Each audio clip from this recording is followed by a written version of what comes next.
I want you to picture this. A magnificent golden city, once one of the most powerful in all of Asia, now just a sprawling landscape of silent, haunting ruins. But what if I told you that the greatest threat to this ancient kingdom isn't the slow decay of time, but a hidden danger lurking in the modern world built right beside it? Let's uncover the secrets of this golden ghost city. So this is what's left of Ayutthaya. These stunning bell-shaped towers, they're called chedis, and they stand at what was once Wat Phra Si Sanphet, the royal temple. I mean, for more than 400 years, this place wasn't just a capital, it was the glittering capital of Siam, a city that absolutely dazzled visitors with its incredible scale and splendor. And believe me, that is not an exaggeration. Early European travelers who made it here actually put Ayutthaya in the same league as the empires of Vijayanagara and even China. Think about that. We're talking about a true global heavyweight, a real center of power, wealth, and culture. So let's just rewind a little bit, back to that golden age. From 1351 all the way to 1767, that's 417 times years. Ayutthaya wasn't just some city, it was the beating heart of a massive kingdom, controlling trade routes and influencing the entire region. And this place was a true international melting pot. I mean, you had huge communities of Chinese traders, Japanese mercenaries living in their own quarter called Banyan, and merchants and diplomats from Portugal, Holland, England, France, and even Persia, all walking these very streets. And all of this mixing, this cultural fusion, well, that was the engine that powered the whole kingdom. It absolutely thrived on trade, bringing in exquisite things like Chinese ceramics, while also adopting European architectural styles. You can actually see this mix in places like the nearby Bangkok Summer Palace. It was a crossroads where ideas, goods, and people from all over the world just met. But like so many great empires, this golden era came to a really sudden and violent end. After centuries of prosperity, the kingdom faced the biggest military threat it had ever seen. It all came down to one single catastrophic event. In 1767, after this grueling 14 months siege, the invading Burmese army finally broke through.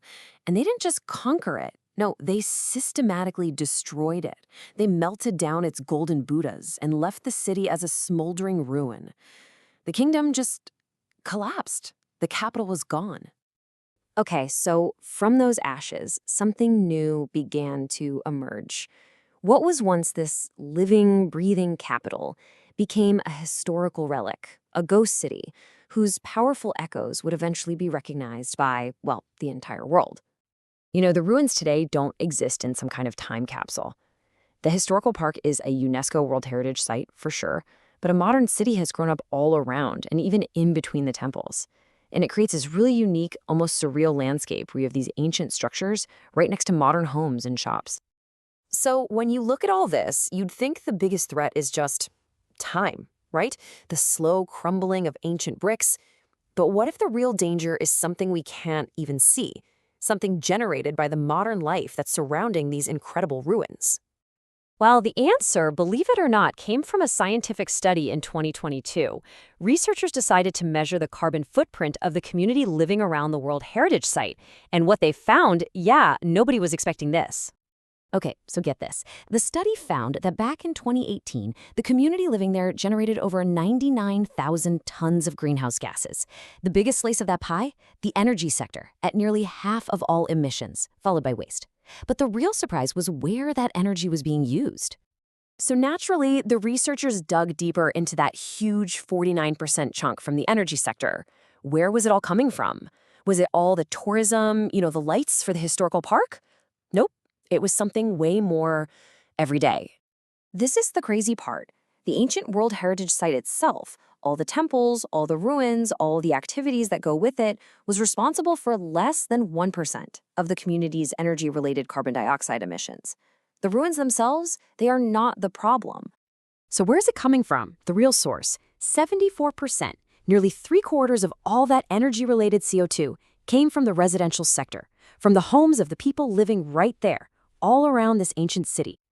Wow, so this discovery just creates this fascinating and really complex challenge, right? Ayutthaya isn't just fighting a battle against the decay of its past, it's now staring down a very real threat to its future. So you've got these two threats, centuries apart. In the past, the danger was obvious. It was armies, it was fire, physical destruction. But today, the danger is invisible.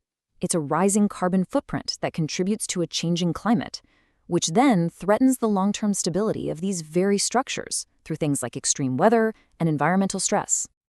And this all points to a brand new idea, something we're all going to have to get used to: sustainable preservation. It's not just about protecting a site from crumbling anymore.